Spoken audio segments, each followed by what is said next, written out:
Welcome back to DASAR. My name is Darshan Doshi, and at DASAR, we focus on building an online community of doers, people who want to take an action every week and achieve their goals. I have a fantastic guest with me, Ravi Nigam. Ravi, welcome to DASAR podcast. Good morning, Darshan. Wonderful to be here at DASAR and great to hear all the work that you folks are doing. Excellent. So, we're going to have a fantastic conversation about direct to consumer businesses, consumer food brands, customer centricity. How do you really build a global presence out of India for a consumer food brand? Ravi Nigam is the co founder and ex managing director of Tasty Bite. Tasty Bite has been one of the fastest growing consumer food brands for a good part of a few decades. It is one of the top stock performers in the Indian stock market. And we are very fortunate to have him. I'm very fortunate to have him join this podcast and learn from him on what we can do in today's massive D2C growth that we are seeing, not just in India, but across the world. So, Ravi, I've given a quick overview of who you are, right? And I've known you for a few years now. You're also the president of the Indus Entrepreneurs Pune, Thai. That's right. You're also a director at Indigo Paints. Indigo Paints. Had a few startups, in and around Pune. And you're also an investor investing in various new companies. True, absolutely. So that's a lot to consume and a lot to discuss, right? Sure. But when someone comes up to you and asks, who is Ravi Nigam? How do you typically, or what do you typically say? So you stumped me right in the very beginning because that's the one question that I haven't thought about who I am. But I think now that you asked me, I think I'm an academic who stumbled onto entrepreneurship and then just stayed there with the one idea of making a change. And making a change has kind of stuck to me, as in entrepreneurship earlier on myself. But now, as I look at working with young entrepreneurs, I feel the one thing that they must do is to look beyond revenues, profits. They must want to make a change. So this all the time is that I spend with them is try and get that one insight to say that if you can actually make change in society, you can make change in the lives of people, you will definitely build a robust business. So I think in my mind, that's the one single mission that I'm working with is how do we get this community of entrepreneurs to work towards finding a mission that goes way beyond revenues and profits. And that's the way I'm living. So I know at home everybody tells me, my children tell me saying, now dad's coming up with this gyan. Dad's going to give something profound. So I think I am a professor. I'm a teacher who stumbled onto academics, and I'm quite happy with that. So Ravi, Tasty Bite has got a global presence. It's one of the top Indian food consumer brands, and it has been for a few years. Did you have a background in consumer foods before Tasty Bite? And maybe you could also speak a little bit about the journey of Tasty Bite in its early days. Sure. So my entire career has been food and agri. So I began with the National Dairy Development Board initially, and then soon transitioned to companies like Britannia and Pepsi. So one learned a lot about brands over there, and worked with large process-driven companies. Also learned a lot about corporate culture. Learned a lot about how consumers behave, and how do you garner consumer insights that are really deep. And working for these companies, which at that time hired, I think, amongst the best talent in the country. So I was very fortunate to be part of the consumer boom at that time. But I think somewhere down deep within me, and I guess it happens now to entrepreneurs every time that they think they must begin to make a change, is questions would gnaw at me. Then I would have to think to myself about what next am I going to be doing at Pepsi. So maybe you'll head a new geography, or you get a larger market to take care of, and then one day you'll land up in the corporate headquarters in the United States. But will you do something more than selling what we used to call brown sugar water? At the end of the day, that's what Pepsi is. And it didn't gladden my heart, to think that we were pumping in so much sugar into people's lives. And one began to question, therefore, the whole basis of working in these large corporations, because you as an individual, you don't have the ability to change their course. You can work towards excellence of some kind in terms of small areas of change. Okay, so you can say, let me make this food better. But if it's bad food for people, it's a conundrum. As in, it's something that is not great. So while those are kind of questions that are bothering me. Friends of mine in the US, who'd moved from New Delhi to the US, and we'd be in touch often. Were going through similar pangs. And but there they saw in the on retail shelves something was happening in the US, and that organic and natural was becoming a big thing that people spoke of. What year was this? I'm talking of 1996, many years ago. So at that time, we began to wrap our heads around a idea which said that, look, one, nobody knows how Indian and Asian food sells. Indian and Asian is the hottest selling food in restaurants, but there's nothing available in the shelves. And so, if you define yourself as a company that has specialty food, because we thought of Chinese and Italian as having gone mainstream. It wasn't. There's nothing called American food, so they absorb everything. Okay, so Chinese is now as American as it can be. Italian very much, but Indian, Thai, these are yet cuisines that people flock to restaurants for. So we said, look at specialty, look at health and wellness, as one part, and the other big trend was convenience. Okay, we'd never seen convenience from that form, but America had at least the research that India did not have. So you could read about how people were now taking 12 minutes to get a meal together at home, as against 60 minutes that they took about a decade ago. And that was a big movement. And so we said, look, why don't we bring these three things together and create an offering that is ready for the US market? And we were thinking small. We just said, look, we're all salaried professionals, nobody had, and it was not the era of venture money, angel investments, all that was not there. And you were forced to think small in those days.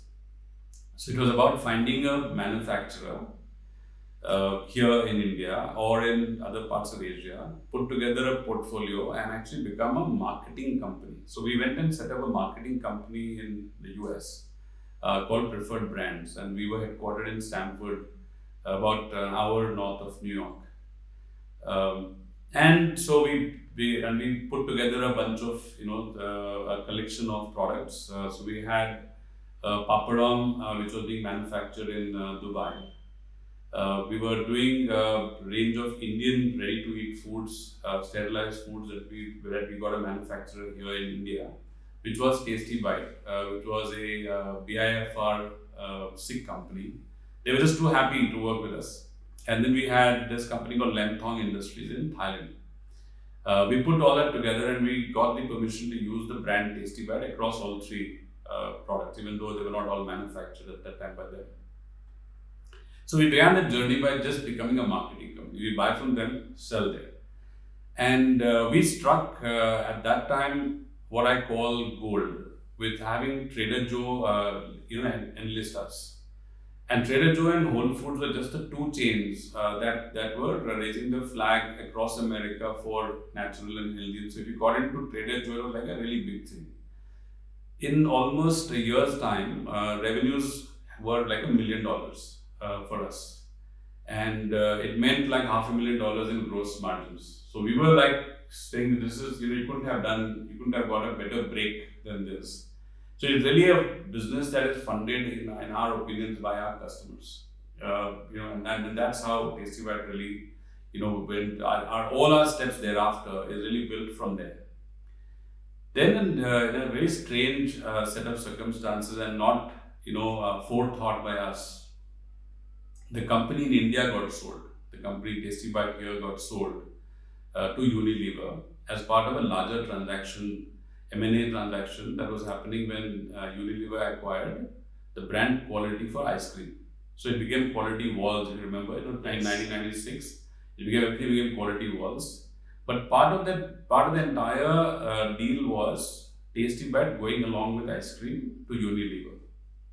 Now that put a big question mark on our business because Unilever was not going to run Tasty Bite. Okay, they wanted to run the ice cream business. So why would they want a sick, loss-making enterprise which also had a revenue top line of only some 2 or 3 crores at that time, maybe bleeding much more than that in their portfolio.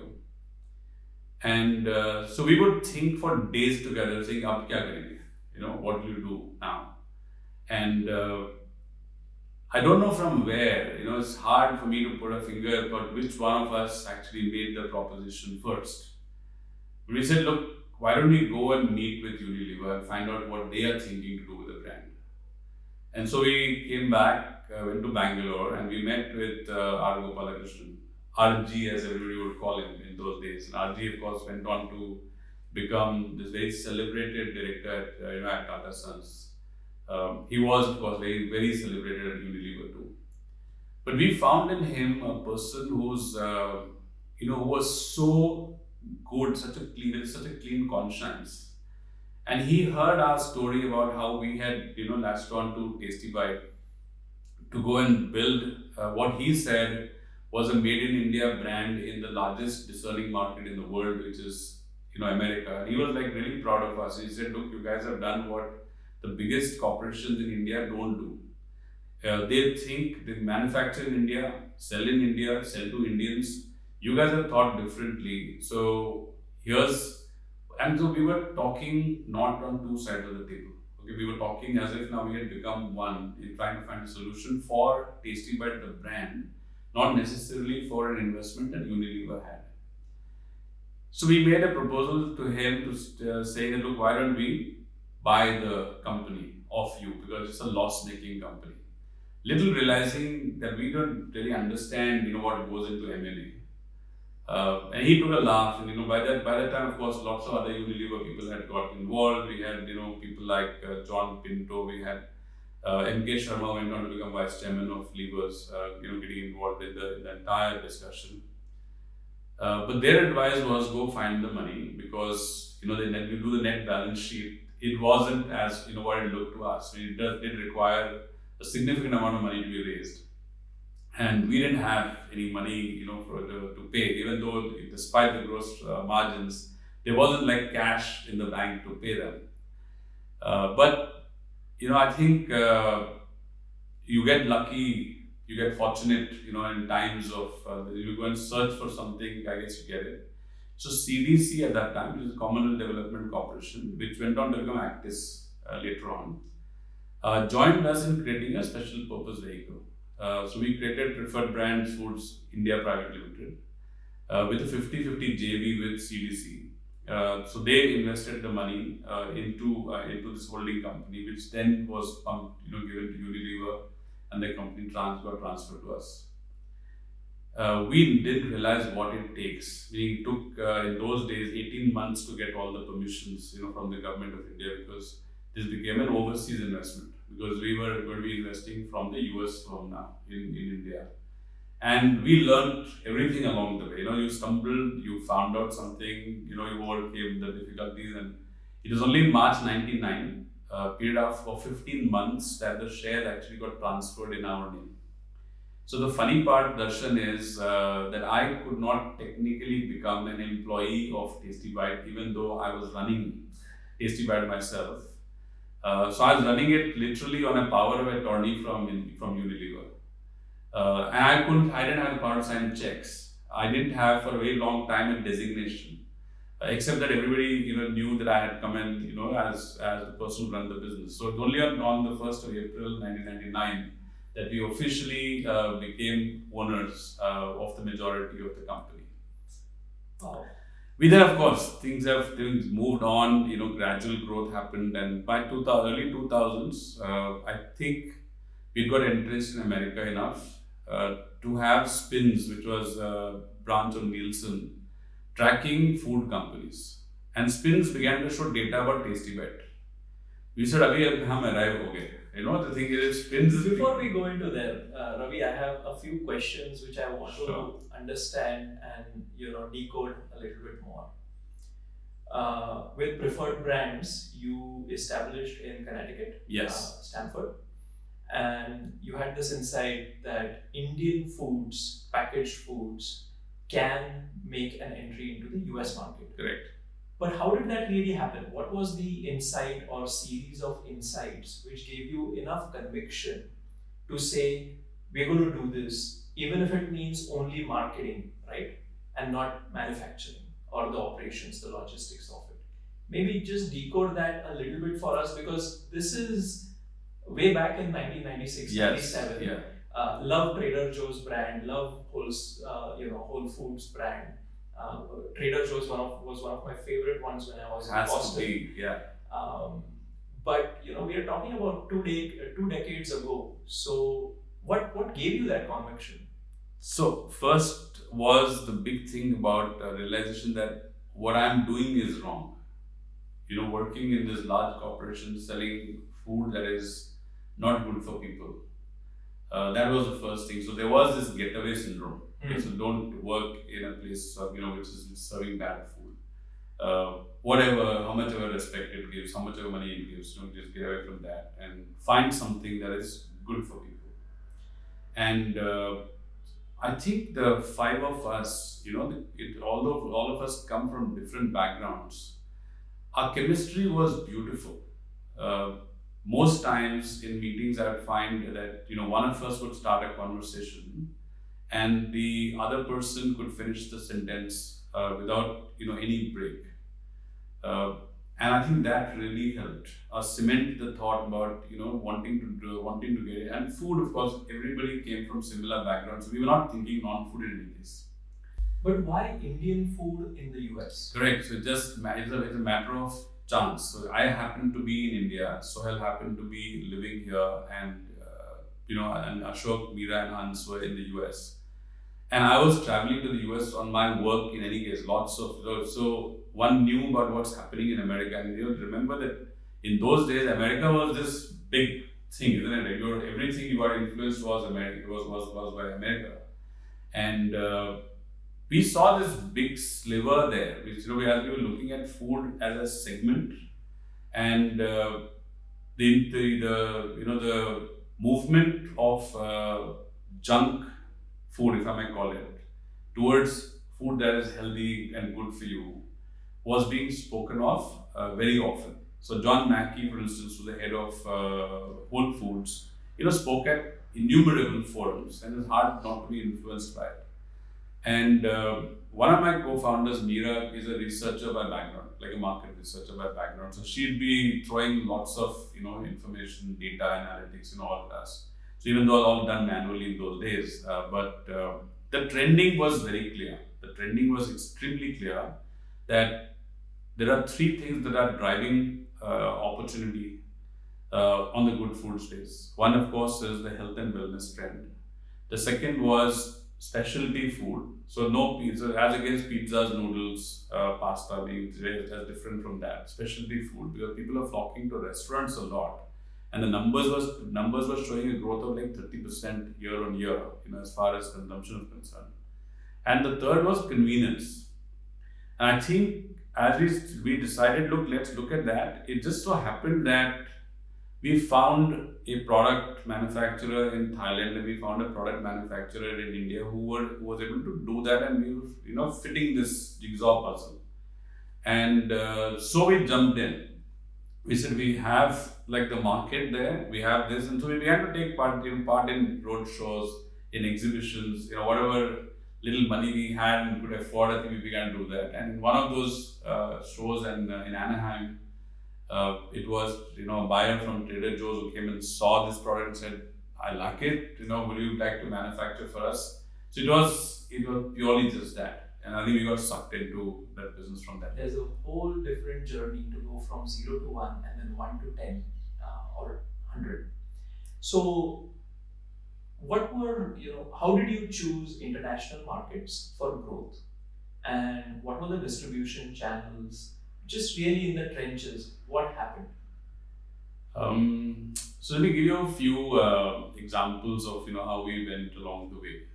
First of all, America happened because we just started there. So and America at that time contributed to I think 54% of all consumer food that was sold globally. So there was just a lot to do in America. I mean, we didn't have to look outside of America. Every year we thought about a new market. We'd say if that much effort was put in America, you could actually get 10 times the result. So just stay there and stay focused. I think that helped us a lot for a very long period of time. One of the things, Darshan, that we did, I think, in hindsight, really well, and something that one talks about so very often to new entrepreneurs is that you must collect consumer insights virtually every day. We shouldn't be taking our consumers for granted ever, and so we would research consumers in every manner possible. And one of the ways was to get into direct contact with them. Okay, so when one believed in a little more qualitative, even though quantity, but a little more qualitative, like a high touch based data point, rather than actually getting people to fill survey forms. So you could do that by doing what we're calling tastings. So our promotions also were just that, where you take an aisle inside a store, pay for it, and on a weekend actually get like 300-400 consumers just taste your product, there. And then we began to record what's called the TPR, the trial to purchase ratio. So we could track on a daily basis, on a geography basis, on a store basis. We could track about where's the TPR the highest. So not hard to understand that weekends, should be the highest, but we discovered that Thursdays were actually much higher than a Sunday. That they would shop much more on that day than on Sunday. So TPRs, were our primary drivers. So we could drop an SKU where the TPR was low. We could emphasize more on a TPR where on a SKU where TPRs were higher. But what it did is it gave us insights into a few things that we may not have thought of. So in a Costco store, and it was just happenstance that two of us were in the store when this incident happened, is while we had our Madras lentils, which is our version of the dal makhani. So one of the things is that none of our products were authentic Indian. They were Indian or Asian, but they were all for the American consumer. So a small example is if we did a palak paneer in India, you will have the palak in a pureed form. But Americans love to feel their food in their mouths. They feel a puree is like baby food, so they won't eat it. If you give it to them in this form. So for them, the Kashmir spinach, as we call it, was this chopped spinach, and every product therefore was tweaked, turned. Sometimes not just the authentic part. In fact, Indians came and said, "आपका product authentic Indian नहीं है." And we said, "नहीं, but authentic Indian हमको बनाना भी नहीं है. We want to sell what the consumer wants." So in doing that, Madras lentils was being tested at a Costco store. And we had this girl from, and I think this was happening in San Diego. So we were talking about the Hispanic community playing such an influence in that region.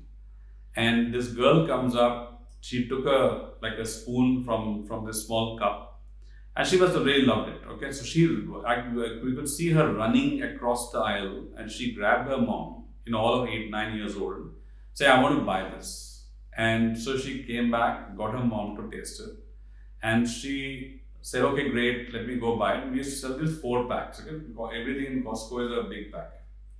So we saw the mother go pick up a 4-pack, put it in her trolley, and began to move. But this girl ran back, and then she began to collect, like not one, but as many boxes as she could collect in her arms. And she was running, and then her mom was like screaming at her, saying, "What are you doing?" And she said, "No, mom, I love it, this is great." And we could see the mom trying to cajole her to say, "Don't worry, I'll come back and buy for you." So we thought this was like a eureka moment for us. We said, "Let's meet these people." And we actually called them in and said, "So I know you liked it, but how are you going to eat this food at home?" She said, "Oh, great! This is perfect for tacos. I'm sure this will go well in the taco, and if this is because we eat refried beans. In any case, this is so much more flavorful, so much more creamy than refried beans." So with that, she went away, and we said, "Gosh, this we never thought of it." Okay, so we never thought that you can do this. So we went back, and in our R&D center, we began to play with, how can you use it in a burrito, how can you use it in an enchilada, how can you use it with nachos. We began to play there, and we realized something about, this dal makhani that we have in India. It actually genuinely is so much more flavorful than just kidney beans in the way that it's served in American Mexican food. Okay, so it is different from Mexican food. And then the tastings there completely changed. Our entire promotion, our communication began to use it in the way that you want to use it. So use it for Mexican. So our tastings began. We created small burritos. We said, "This is what you do: put some sour cream, put your salad on top, and eat." And people loved it. And our sales began to zoom. We would measure the sales in Costco at a hurdle rate of about $700 a week. So if you sold less than $700 a week, you would get knocked off from Costco. But we, within about a few months, we were now clocking more than $1,000 a week in Costco. And Costco has 9 divisions across America, so each division works like a different company. We were only in one of those divisions. And one division after the other, over a period of 2 or 3 years, we were selling. No one ever thought now of Tasty Bite, Madras lentils, as an Indian product that Indians must have in the way that they eat their food. And I think those were the big insights: is allow people an adventure of India. Don't force them to eat it in the way that you eat it. So that was one big thing, and it positioned all our products in that fashion. So we began to talk about Kashmir spinach as a product you can put in your quiche. You can make, so if you can put feta cheese and spinach, don't do anything else. Just put our Kashmir spinach on your quiche, bake it, with cheese on top, and it's great. So the thing is, everything. So we would, and likewise for our Thai offerings, we began to put in water chestnuts as an essential ingredient in all our Thai offerings, because people wanted a bite, in everything that they wanted. So we did that. The other thing was to also say who is our consumer, and so where will we sell? Became a big thing, because not everywhere is Tasty Bite liked. So our research showed that, and we spent at that time, I think, close to $100,000. It's a lot of money on collecting this research to say, so who is the Tasty Bite consumer? And we got some wonderful findings. Okay, well, the findings were that our consumers loved jazz music. Our consumers were international travelers. Our consumers loved Starbucks coffee. Our consumers loved classical music. And our consumers were educated, so graduate and above. And our consumers were at an income level, family income level of above $75,000. So now, armed with this information, we said, if we can know where our consumers live, we know where we can sell. So we then went and collected data from this company called Spectra. Okay, so by zip code in America, we collected the data, Spectra data, and merged. So we actually, I do have a slideshow somewhere which shows how we merged education, income, and some of these other parameters to, out of these thousands of zip codes that America has, into only 140 zip codes where our consumers are concentrated. And we got some stunning findings. Stunning findings were that most of these zip codes were people who stayed in metropolitan areas or close to metropolitan areas. So if they were in the hinterland, they were not Tasty Bite consumers.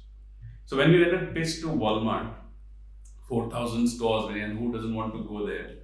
And Walmart, of course, had been, not allowing us easy entry, because we can't, have space, 4,000 stores. Finally, our proposal to them was, we only need 141 stores with us. We don't want 4,000 stores. And later on, of course, in our journey, we realized a very large market exists there, which is just the market for rices. And so since we were doing organic, and we had by now, of course, by 2011, 12, we had collected a supply chain which was phenomenally well endowed to buy organic produce.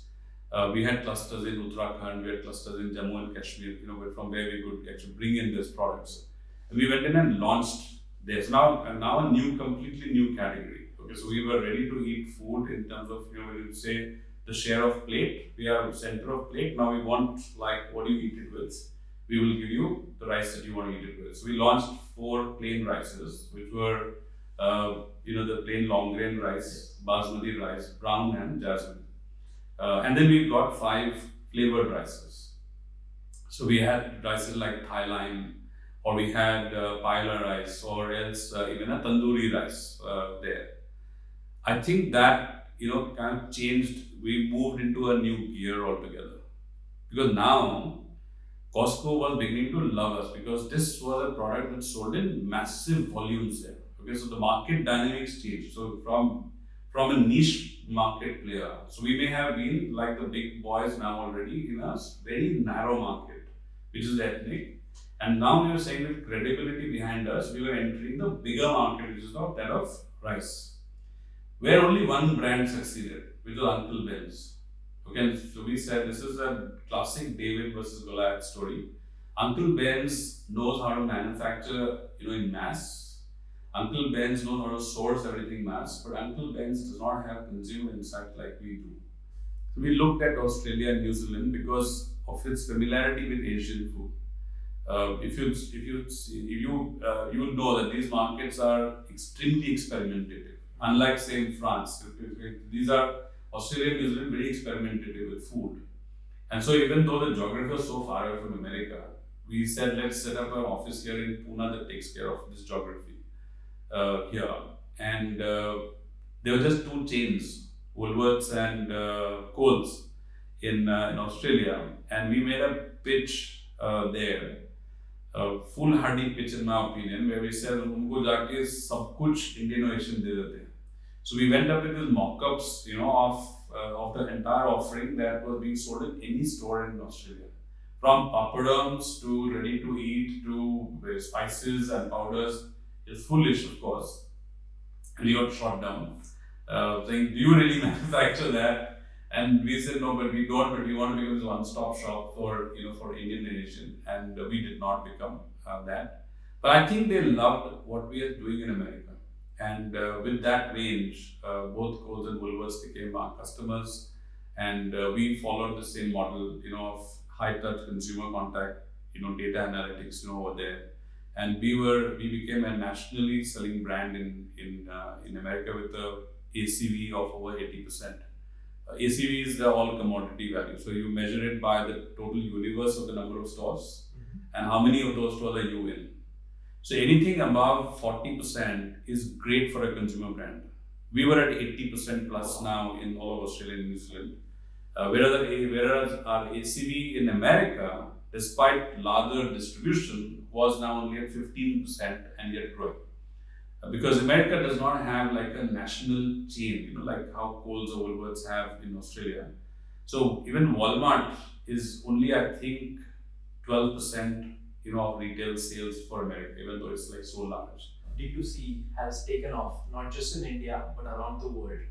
COVID has accelerated this space. We are seeing some incredible growth in the private label brands across the world as well. As an investor, what are you seeing happen in the consumer brand space? Maybe in India, maybe around the world, some experience as an investor. So there is this new brand called Fable Street. I don't know if you've seen, but I'd encourage you to see that brand. It's run by a young girl in Gurgaon, and it's an apparel brand. Started off as a brand of casual wear, casual and office wear for the working Indian woman. And her findings were quite stark, that women wear all Indo-Western today. They wear a lot of traditional, and there are brands that are that cater to this whole segment. But when it came to office wear, two things happened. Okay, so one is the influence of a brand like Marks and Spencer or Louis Philippe, where research showed that women bought it, young women bought those brands because it's easy to buy, but they're not excited by it because the colors are boring, pastel shades, and there's a lot of sameness to it. Okay? Lots of people just buying the same thing. The other thing was that the bodies are different. It's not the Indian woman is very different from a Western woman, and unapologetically so. It's just how our genetic makeup is, and even within India, there is no one India. The makeup of a girl in Punjab and the one girl in Tamil Nadu is different. And so she conjured up in her head this brand which would be a made to measure brand. There is this company in Bombay run by a young person who does educational toys. It's a brand called Skillmatics. And Skillmatics, as the name suggests, is about improving your skills. So meant for children about 3 years of age till 12, and he's built games around the STEM disciplines, so science, technology, etc. is all built into learning and playing games at the same time.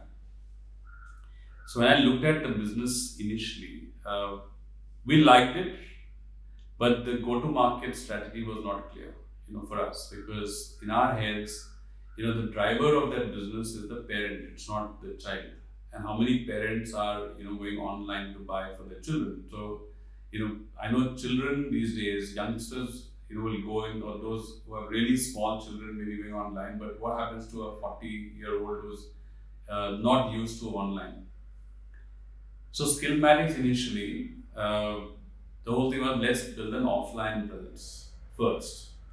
And so the lucky break was Hamleys taking it on in India and participating in all these fairs. Okay, so internationally participate in Nuremberg in the toys fair, and then start looking at. So not different from how Tasty Bite went ahead. So you look at buyers coming in, and you present a product that is meant for a global audience. And we were clear from day one for them that don't look at only an Indian market, because the world has gone global. Indians are aspirational as much as Americans are or anywhere else. So a 16-year-old in Bombay and a 16-year-old in New York are the same people, okay, today. So I'm a strong believer that even though we have stats about India, people are behaving the same globally. Meaning Amazon is breaking records every day in America. Because if you had this, you probably have similar stats of 35% CAGR, even there. So Skillmatics not only did well offline, but the moment they went online, they were on Amazon Launchpad, and the first thing Amazon Launchpad did was open up the market globally for Skillmatics. In the space of 18 months, Skillmatics is now the number one selling, one of the SKUs is the number one selling SKU of all educational toys across America. My next question to you, a big part of DASAR also focuses on wealth and money. What is your view, or what has been your experience and relationship with money and wealth over the years? Maybe some insights on that. So I'll give you two thoughts that I have. So these are not insights, but clearly my thoughts about. One is about running a business and creating value. So I know that a large part of the questions that I get are about the value that Tasty Bite created in the stock market. And I'm a believer that focus of people who run businesses must be on the business, which means you must look after your consumers, you must look after your employees, you must lay the foundations of a really good business, which also includes ethics, which is a very important part. And I'm a believer that ethics creates profitability. At the end of the day, that's what creates profitability. We have wonderful, case studies of companies like Alcoa, which focus on people's safety and go on to become the most profitable companies across the industry by only focusing on people's safety. Whoever thinks of that, but these are, I think, if you focus on the business, on your consumer, I think profitability will happen and valuation will happen. So my advice is don't focus on the valuation in the marketplace. Let the valuation happen to you, because today investors are looking at good businesses.